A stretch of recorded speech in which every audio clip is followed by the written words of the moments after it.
Cici. Aku Niki. Aku Maya. Hari ini kita bakal jalan-jalan tapi bukan sekedar wisata biasa. Karena kita bakal dapat kilas alias menyusuri jejak sejarah yang sering terlupakan tapi super menarik.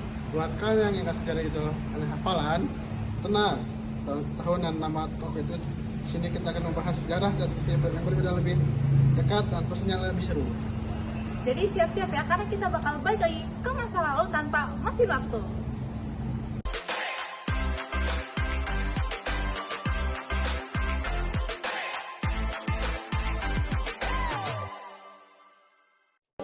Halo teman-teman, pernah dengar nggak sih yang namanya Inggit Gadrasi? Nah, beliau itu merupakan istri kedua dari Insinyur Soekarno. Selain itu, dia juga merupakan sosok yang dibalik perjuangan sang proklamator. Dan ini adalah rumah dari Inggit Gadrasi. Yuk, kita masuk ke dalam. Nah, di rumah inilah sosok Bung Karno muda menulis pidato, berdiskusi, dan juga menyaksikan ini perjuangan. Tapi, itu semua tidak akan berjalan tanpa adanya sosok Inggit Gadrasi. Nah, teman-teman tahu gak sih kalau Ibu Inggit Gadrasi itu pernah bilang, aku bisa ikut kau berjuang tapi tidak untuk dimadu. Nah, dari situlah Ibu Inggit dan Bapak Soekarno itu berpisah. Nah, saat Soekarno dibuang ke Ende dan Bengkulu, Ibu Inggit pun ikut. Nah, di sana Ibu Inggit berjualan jamu demi untuk melangsungkan kehidupan mereka dan juga perjuangan. Sangat power banget kan Ibu Inggit Gadrasi ini? Sosok Inggit Gadrasi merupakan seorang pejuang wanita tanpa pangkat. Nah, di rumah inilah begitu banyak menyimpan kisah yang sangat besar. Jadi, kalau misalnya teman-teman ke Bandung, jangan cuma ke kafe estetik aja, tapi cobain main ke sini. Biar tahu arti apa itu perjuangan. Terima kasih. Tempat sejarah selanjutnya yaitu Museum Konferensi Asia Afrika.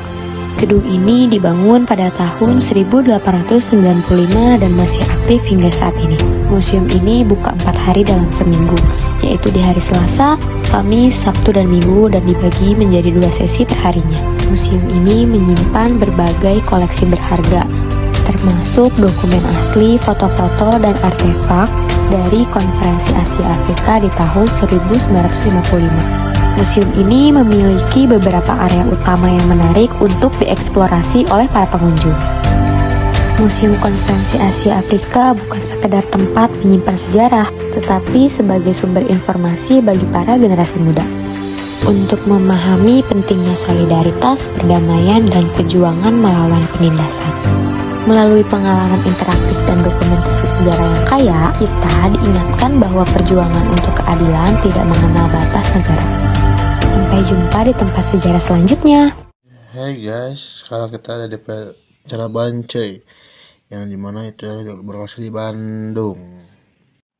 Penjara Bancai dibangun oleh pemerintah Belanda pada 1877 dan awalnya digunakan untuk menahan tahanan politik tingkat rendah dan kriminal. Penjara ini memiliki sel-sel kecil dengan sel untuk tahanan politik di lantai atas dan sel untuk tahanan rakyat di lantai bawah. Soekarno saat itu menjabat sebagai ketua PNI atau Persatuan Nasional Indonesia, ditangkap bersama rekan-rekannya dan ditahan di Penjara Bancai pada tahun 29. Penahanan ini berlangsung selama 8 bulan.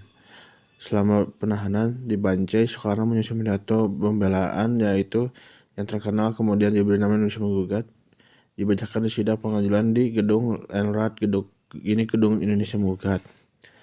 Pada 83 penjara ini dibongkar jadikan kompleks pertokoan bernama Bancai. Permanen hanya satu sel bekas Soekarno, salah satunya bagian pengawas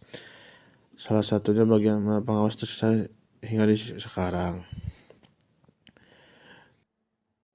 Pak Ahmad ini adalah penjaga penjara Bancai yang sudah lama dia jaga di sini, dan beliau ini adalah yang setia menjaganya sampai sekarang, dan beliau ini siap untuk menerima tamu aja dari SMA sampai kuliah dan masyarakat.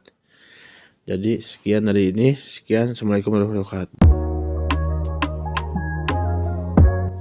Lo tahu gak sih, ada satu jalan di Bandung yang vibes-nya tuh kayak lagi di Eropa tahun 90-an.